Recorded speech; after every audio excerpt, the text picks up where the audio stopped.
இப்போ பார்த்தீங்கன்னா சூப்பரான நம்ம பிரியாணி செஞ்சுருக்கோம், சோயா பிரியாணி. இதை எப்படி செஞ்சுன்னு பார்க்கணும்ல, ஸோ வாங்க வீடியோக்குள்ள போகலாம். ஹாய் ஃப்ரெண்ட்ஸ், வணக்கம், நமஸ்தே. நீங்களா இருக்கீங்க? நல்லா இருக்கீங்க, சந்தோஷமா இருக்கீங்கன்னு நினைக்கிறேன். நம்புறேன், நல்லதே நினைப்போம், நல்லதே நடக்குங்க. இன்னைக்கு ஒரு சூப்பரான பிரியாணி தாங்க செய்ய போகிறேன். என்னென்னு பார்த்துருக்கீங்களா? சோயாங்க. சோயா வந்து நான் வந்து நல்லா தண்ணியில் போட்டு நல்ல வெந்நில உப்பு போட்டு அதை வேக வச்சு நல்லா அலம்பி எடுத்துகிட்டு வந்து வச்சுருக்கேன். ஸோ அந்த இதோட பிரியாணி இதோட ஹீரோவே தான். ஸோ அதனால் நான் செய்ய போகிறேன். இதை கட் பண்ணிலாம் எடுத்து வச்சுட்டேன். அதுக்கு தேவையான பொருட்கள் என்ன பண்ணுவாங்க, கடற்கடன்னு பார்த்துருவோம். நான் கொஞ்சோண்டி புதினா எடுத்து வாஷ் பண்ணி எடுத்து வச்சுருக்கேன். ஒரு தக்காளி, கொஞ்சோண்டி மல்லி இலை, ஒரு பெரிய வெங்காயம் கட் பண்ணி வச்சுருக்கேன். அப்புறம் பட்டை, கிராம்பு, ஏலக்காய், அன்னாச்சி பூ, சோம்பு, இது பிரியாணி இலை, கல்பாசி, கிராம்பு, அவ்வளோதாங்க இருக்குது. அப்புறம் மிளகாத்தூள், உப்பு, இஞ்சி பூண்டு பேஸ்ட்டு. நான் வந்து இந்த இதில் பார்த்திங்கன்னா ஊற வச்சுருக்கேன். பிரியாணி ரைஸ் வந்து ஊற வச்சுருக்கேன். ஸோ வாங்க நம்ம டக்குன்னு சமையலில் போயிடலாம். இப்போ அடுத்து பற்ற வச்சாச்சு. ஏற்கனவே வாஷ் பண்ணி எடுத்துகிட்டு வந்திருக்கேன்.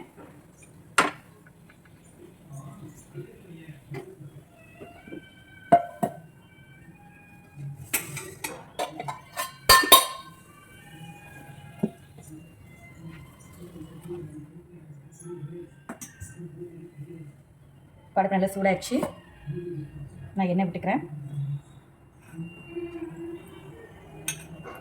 2 3 3.5 கரண்டி எண்ணெய்ங்க. இது கூட 1 ஸ்பூன் வந்து நெய். நம்ம வீட்டில் செஞ்சோம் இல்லையா, ஆல்ரெடி என்னோட ப்ளாக்ஸ் பார்த்துட்டு இருந்தீங்கன்னா உங்களுக்கு தெரியும். நெய், மல்லித்தூள் இதெல்லாமே நம்ம வீட்டில் ப்ரிப்ரேஷன் பண்ணுறது.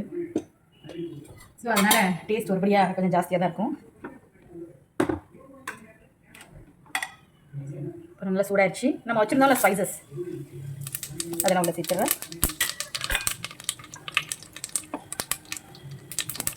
அப்புறம் வெங்காயம் நம்ம வச்சுருந்தோம்ல, நான் கம்மியாக தான் எடுத்துக்கங்கனால நான் கம்மியாக எடுத்துக்கேன். ஓகேவா?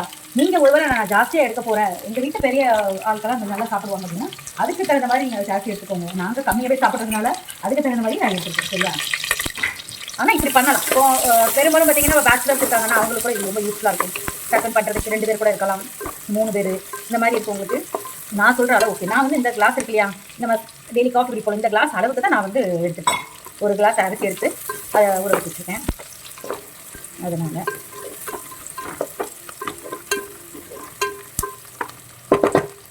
பருப்பை கொஞ்சம் சிம்மில் வச்சுக்கிறேன். இப்போ இதுக்கு தேவையான அளவுக்கு உப்பு,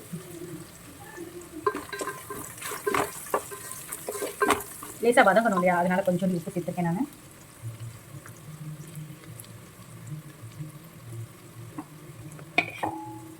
பருப்பு கொஞ்சம் ஃபாஸ்ட்டாக வச்சுக்கிறேன்.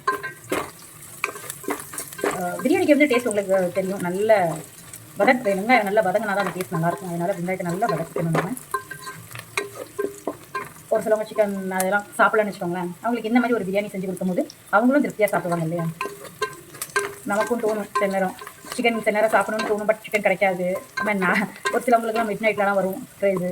நிறைய சேனல்ஸை பார்க்கும்போது அப்படி தான் சொல்லுவாங்க.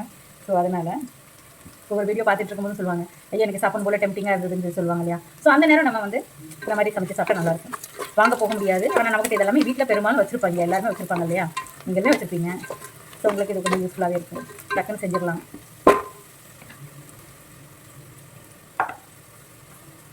வந்து மல்லி இலைங்க, எனக்கு இதில் இஞ்சி பூண்டு பேஸ்ட்டு போடலாம் இல்லையா, மல்லி இலையோட சேர்த்து நான் பிளெண்ட் பண்ணிடுவேன். அதனால தான். இப்போ புதினா, மல்லி இலையை போட்டு அதுக்கு வந்து புதினா, அதில் ஒரு வாசனை வரும் பாருங்க, ரொம்ப நல்லாயிருக்கும். அதனால தான் இப்போ 1 ஸ்பூன் அளவுக்கு நான் வந்து நம்மளோட இஞ்சி பூண்டு பேஸ்ட் ஆட் பண்ணிக்கிறேன்.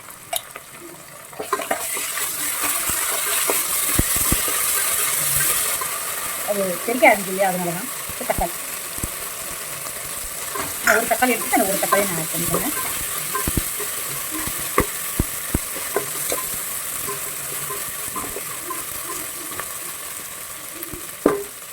நம்ம பிரியாணி எப்படி பண்ணுறோமோ அதே மெத்தடில் தான் நான் பண்ணுறேன். இப்போ வந்து ஒரு 1.5 ஸ்பூன் அளவுக்கு வந்து மிளகாத்தூள் சேர்த்துருக்கேன். ஓகேவா?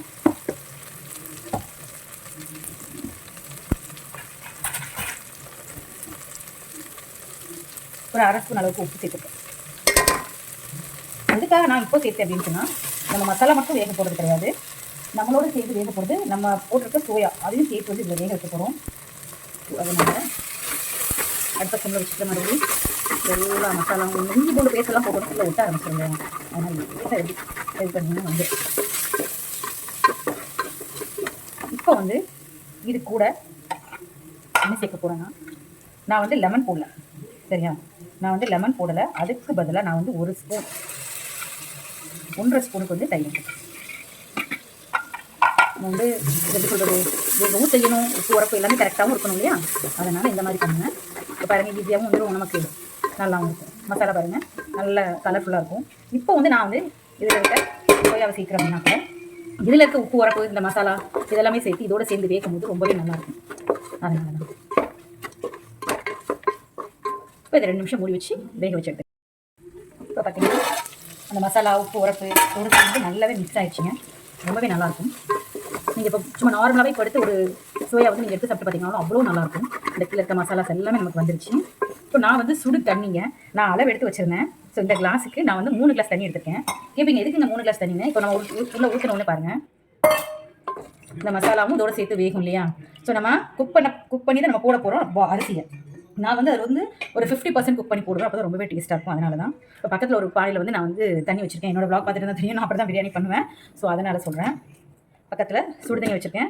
ஸோ இது வெந்த உடனே இதில் அரிசியை போட்டு வேக வச்சு இதில் போட்டுருவேன், மிக்ஸ் பண்ணிடுவேன். இப்போ இது வேகட்டும், மூடி வச்சிடறாங்க. இப்போ பாருங்கள் நல்ல மசாலா வந்து அந்த சோயாலெலாம் சேர்ந்துருச்சு. ஸோ உப்பு மட்டும் பார்த்துக்கோங்க. நீங்கள் உப்பு உரப்பு உங்களுக்கு எவ்வளோ தேவைன்னு பார்த்துக்கிட்டிங்கன்னா உங்களுக்கு ஈஸியாக இருக்கும். இப்போ நான் வந்து குக் பண்ணி வச்சுருந்தேன் இல்லையா, பாயில் பண்ணி வச்சுருந்த ரைஸ் வந்து உள்ளே சேர்த்துக்கிறேன். நான் வந்து ஒரு 50% வரைக்கும் தான் நான் வந்து வேக வைப்பேன். 50 to 70 அதுலேயே சூப்பராக வெந்துடும். அதுக்கப்புறம் நம்ம இதில் மிக்ஸ் பண்ணும்போது நம்மளோட பிரியாணி ரொம்பவே சூப்பராக வரும். ஆனால் நீங்கள் எல்லாம் அப்படியே போட்டால் என்னன்னு கூட நீங்கள் கேட்பீங்க. பட் எனக்கு என்னமோ இப்படி பண்ணினா தான் எனக்கு கொஞ்சம் நல்லா பிடிக்குங்கிற மாதிரி இருக்குது. ஸோ அதனாலேயே நான் வந்து இந்த மாதிரி செஞ்சுக்குவேன்.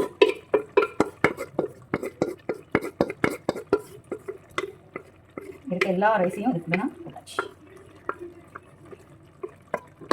இப்போ இது எல்லாத்தையும் நல்லா பரத்தி விட்டுட்டு ஒரு மிக்ஸ் பண்ணி விட்டுறேன் நான். இப்போ 2 நிமிஷம் இப்படி ஓப்பன் வச்சு நம்ம வேக விடுவோம். அதுக்கப்புறம் நம்ம தம் போடுவோம். இதில் ரைஸ் வந்து எந்த மாதிரி இருக்கும்னா இந்த மாதிரி இருக்கும். தெரியுதா உங்களுக்கு? இன்னும் வேகலை, இன்னும் வேகணும். ஸோ அதனால் இதில் வேகும் போது கரெக்டாக இருக்கும் பிரியாணி சாப்பிடணும். ஸோ இது வேகட்டும், ஓகேவா? அதுக்கப்புறம் பார்க்கலாம். இப்போ பார்த்தீங்கன்னா உங்களுக்கு தெரியும் நல்ல சாதம் வந்து நல்ல இதாகிடுச்சு. ஆனால் இன்னும் கொஞ்சம் தண்ணி இருக்குது. ஸோ நான் என்ன செய்ய போகிறேன்னா அது அப்படியே எல்லாத்தையும் போல் லெவல் பண்ணிவிட்டு மல்லித்தூள் போட்டு தம் போட்டுருவேன். சூப்பராக இருக்கும் பிரியாணி. இந்த மாதிரி ட்ரை பண்ணி பாருங்கள் நீங்கள். ஸோ தம் போட்டு பார்க்கலாம்.